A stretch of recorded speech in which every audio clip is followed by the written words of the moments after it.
E Renata, então você não tem aqueles chamados buracos de criatividade, né? Que a pessoa senta e você começa a escrever, aí para, e como é que eu vou continuar isso agora? E daí fica assim, uma semana sem escrever até conseguir voltar. Já teve isso, não? Sim, já. Mas na verdade eu gosto de terminar, né? De começar um raciocínio, ainda que seja uma frase, né? Não necessariamente um poema todo, mas fechar aquela ideia. Aí depois, naturalmente, você vai trabalhando a ideia, vai melhorando, vai dando um outro formato para ela. Mas a inspiração dessa visão geral da ideia, eu gosto já de colocar no papel de uma forma mais fechada já, determinada. E você teve com 10 anos esse texto sobre a morte, né, que sua professora chamou seus pais. Sim. Mas você teve também um outro trabalho que foi quase sobre o mesmo tema, foi sobre serial killer. Sim. Que você escreveu. Mas isso daí já foi depois, né? E sim, foi um trabalho de conclusão de curso que eu fiz, né? Eu fazia estágio na Promotoria Criminal de Taubaté, com o Dr. Fernando Pedroso, que era o promotor titular da vara. E como eu fazia estágio nessa área, eu decidi fazer o meu trabalho de conclusão de curso sobre a imputabilidade penal, que é a mente do serial killer, qual que é a responsabilidade dele dentro do direito, né? E foi para mim o maior aprendizado que eu já tive, porque é uma realidade muito diferente, né? Então eu fiz todo esse meu trabalho, a parte de pesquisa de campo, eu fiz dentro da casa de custódia lá de Taubaté. Como é que foi esse período? Que impressão que deixou isso em você? Eu tinha assim eu tive uma experiência muito única, mas eu não esperava passar por aquela experiência, porque eu sempre tive a ideia de que a periculosidade, ela estava ligada à criminalidade, e na verdade lá você vê assim, coisas que realmente você fala, não, essa pessoa ela não tem discernimento, sabe? Porque no direito é bem dividido, né, essa parte da penalização, da periculosidade, e lá dentro estão os presos com maiores periculosidade e nem todos eles têm o discernimento. Mas existem presos que são muito inteligentes. Né? Você chegou a entrevistar alguém, Sim, conversar? Vários, né? Vários, porque como eu ia com o promotor e ele tinha acesso, daí eu consegui ter acesso a alguns deles, né? E na época eu entrevistei o Chico Picadinho, o Pedrinho Matador. Do Pedrinho Matador foi assim, eu sempre tive coragem, nunca tive medo. Aí eu queria muito falar com ele, né? Saber da história dele, por que ele matou o pai, ele contando toda a história. E todo pesquisador é muito chato, né? E eu ficava, não, mas por quê? Porque na verdade o que eu queria saber era a motivação, né? Ele falou assim, porque eu tive a oportunidade, né? E eu tava com uma caneta na mão, anotando, e ele, do meu lado, ele pegou a caneta da minha mão, pegou e colocou no meu pescoço. Por exemplo, se eu quiser te matar agora com essa caneta, eu posso te matar. Eu falei assim, mas isso é só um exemplo, né? Mas foi, assim, bem interessante. Eles são super perigosos e nem todos eles têm esse discernimento, né? E desse trabalho que eu fiz, uma parte também, uma conclusão inesperada para mim, foram as alterações fisiológicas no cérebro, que foram encontradas no cérebro deles, né? Então, assim, eles têm uma atividade neural diferente e que impede, né, desse autocontrole ou do discernimento. A maioria não é nem o discernimento, é mais o autocontrole mesmo, né? Então eles têm a consciência da ilicitude, mas não conseguem se controlar de acordo com esse discernimento que eles têm. Tem alguma coisa a ver com frieza, com cinismo também ou não? Sim, tem muito, mas eu imaginava que era só isso, entendeu? Eu falei, não, eles são maus e fechou.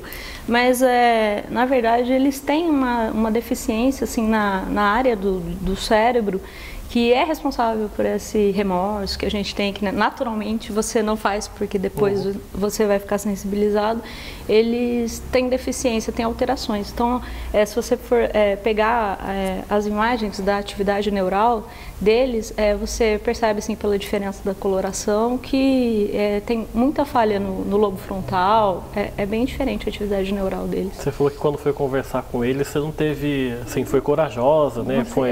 Foi, assim, não quis nem saber, mas não passou nada pela sua cabeça, um medo, nada disso aí? Eu procurei um receio, não pensar sobre, lá. Já que era meu tema, já que eu tinha escolhido aquilo, né, eu procurei não me ater a medos, né, eu queria chegar num trabalho conclusivo, né, e depois a faculdade, eu cedi os direitos autorais desse meu trabalho para a faculdade e foi lançado como livro acadêmico, né, um livro interno deles, mais acadêmico.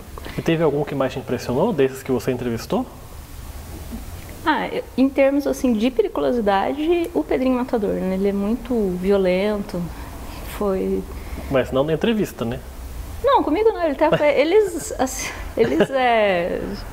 eles adoram, eles são estrelinhas, então eles gostam disso. São né? famosos. A mídia tem um pouco de culpa nisso, você acha? De tornar essas pessoas, por exemplo, agora que a gente fala dos irmãos Richthofen, da Suzane. Eu acho que a princípio não, né? Isso daí já é uma coisa que nasce com eles, né? Mas depois eles até se sentem estimulados em contar a história, né? Eles não têm mais nada a perder lá dentro, né? Já estão condenados há muito tempo, né? Então eles, acho que é uma diversão, né? Muda o foco deles lá.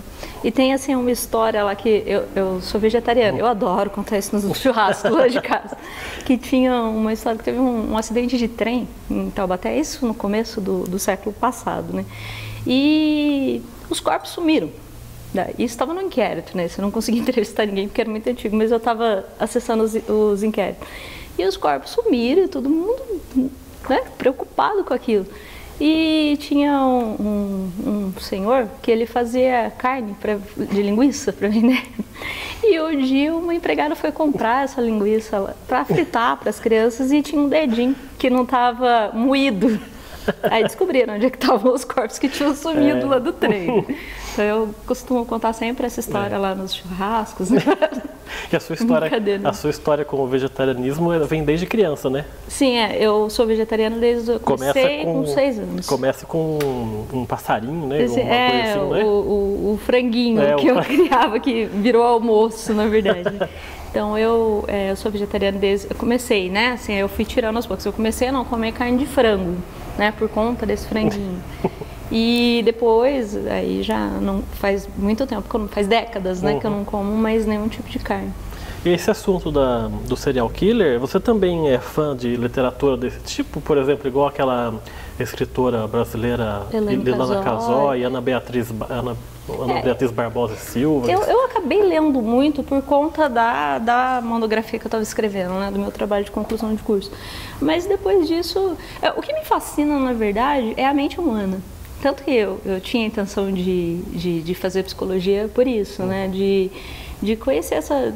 Porque você não tem como você ter uma ideia do outro baseando na sua mente, né? Então essa diferenciação é o que me seduz bastante e foi por isso que eu decidi falar sobre essa imputabilidade penal. Inclusive o outro trabalho que eu fiz também, daí já de conclusão de pós-graduação, de mestrado, foi falar sobre a inteligência voltada para o crime. Né? Dentro também na área penal, né? Sempre penal. Por que falando sobre isso, já que a gente entrou nesse assunto, né? O que leva o ser humano a cometer tal ato brutal, igual o Chico Picadinho, o maníaco do parque? Você que estudou isso, falou com alguns deles, na sua opinião, como é que isso eles funciona? Eles têm uma história de vida toda já diferenciada. Todos né? têm isso? Quase todos, a maioria, né? Então, você vê assim, muita história de maus tratos de animais já na infância, de quase todos os serial killers.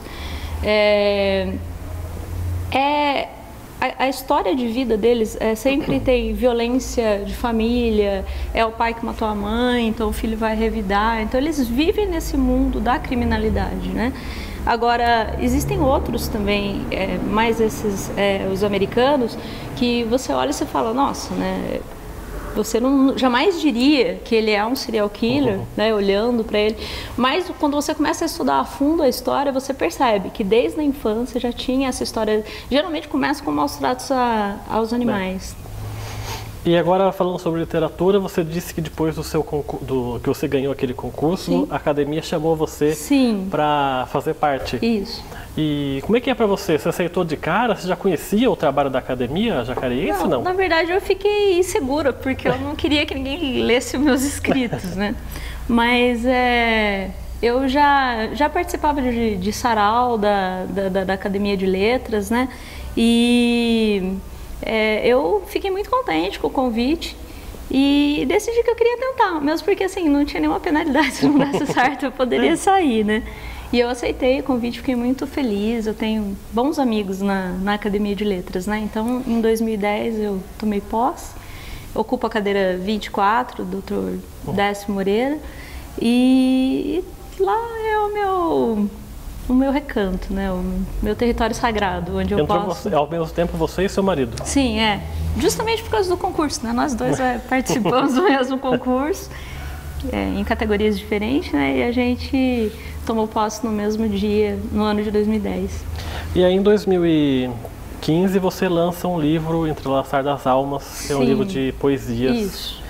Que foi logo depois que você foi mãe, ou foi durante a gestação, não lembro agora, né? Eu tinha alguns escritos anteriores, algumas poesias anteriores, mas a maioria eu escrevi essas poesias durante a gestação. Então já é uma coisa bem mais leve do que eu estava acostumada a escrever, desse contato, né, com a escrita. Tem várias poesias para o meu filho, inclusive que eu escrevia para ele dentro da barriga, né? É um livro de mãe. E demorou muito para você escrever esse livro? Como é que foi essa confecção para escrever? Então, eu comecei a escrever em 2011, né? Ele nasceu em 2012, foi quando o livro já estava pronto e foi lançado, se eu não me engano, em 2013. Foi um ano, né, para confecção. É o seu segundo filho? Eu tenho uma filha já jovem, de 24 anos. Inclusive, se formou na Faculdade Federal lá do Rio, tá morando sozinha, essa não volta mais. E tem o outro que tem agora 5 anos. 4 anos. Ele vai fazer 5 anos. Muda muito a diferença, por ser muito diferença de idade entre um e outro? São 19 anos, né? De cara eles já estão 2 doses do chá. E o chá é muito ruim, parece veja. Eu nunca tomei veja, mas parece veja. Aí eu tomei as 2 doses, fiquei lá em Alfa, só que não acontecia nada. Eu assim, gente, não acredito, né? Que eu tô tão longe de casa e não acontece nada. E eu tô aqui em Alfa, mas isso daí eu já poderia fazer em casa, né? Até que veio a 3ª dose.